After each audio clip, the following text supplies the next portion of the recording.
नमस्कार, आप देख रहे हैं न्यूज़ 11 भारत डिजिटल। मैं हूं अभिषेक सिन्हा आपके साथ।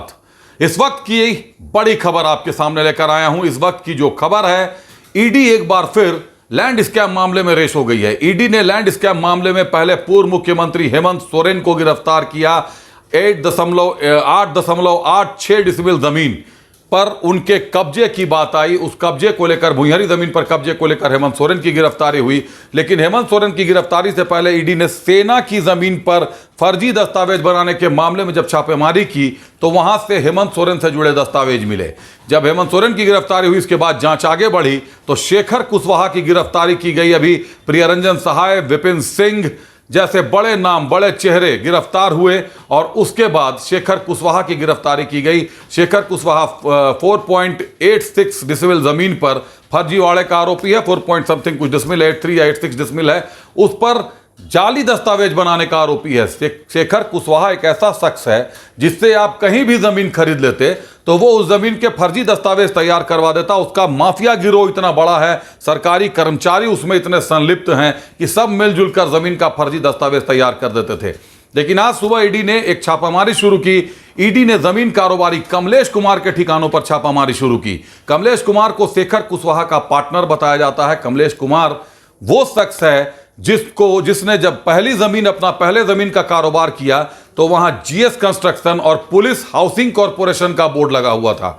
मतलब पुलिस हाउसिंग कॉरपोरेशन के वो कौन से पदाधिकारी थे जिन्होंने कमलेश कुमार से जमीन ली। पूर्व डीजीपी डीके पांडे ने भी वहां जमीन खरीदी। उस मामले को लेकर मीडिया में भी कई बातें आई कि भुइंहरी जमीन डीके पांडे ने खरीदी है। तो समझ लीजिए कि हेमंत सोरेन से भी पहले अगर जमीन भुइंहरी है तो डीके पांडे ने खरीद उस जमीन को कैसे लिया। हालांकि मामला हाईकोर्ट में चल रहा है और हाईकोर्ट ने फिलहाल स्टे भी लगाया हुआ है मामले पर, लेकिन पूरी जमीन विवादित बताई जा रही है। वही कमलेश कुमार आज ईडी की रडार पर आ गया है। अभी देर शाम जो जानकारियां मिल रही हैं, कमलेश के घर से 1 करोड़ रुपए नगद और करीब 100 राउंड गोलियों के साथ एक पिस्टल भी बरामद हुआ है।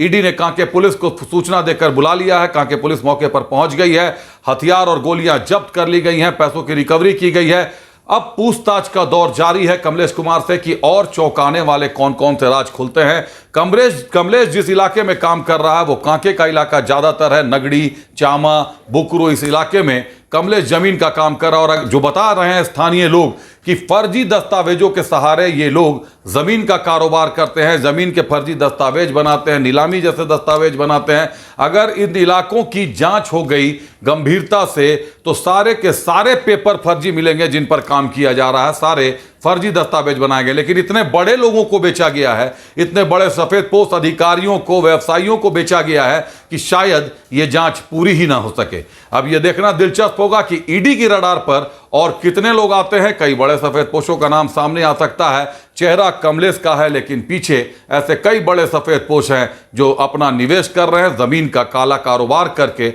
अपने काले पैसे को सफेद कर रहे हैं। खबरें चलती रहेंगी, बने रहिए न्यूज़ 11 भारत डिजिटल के साथ। मुझे दीजिए इजाजत, नमस्कार।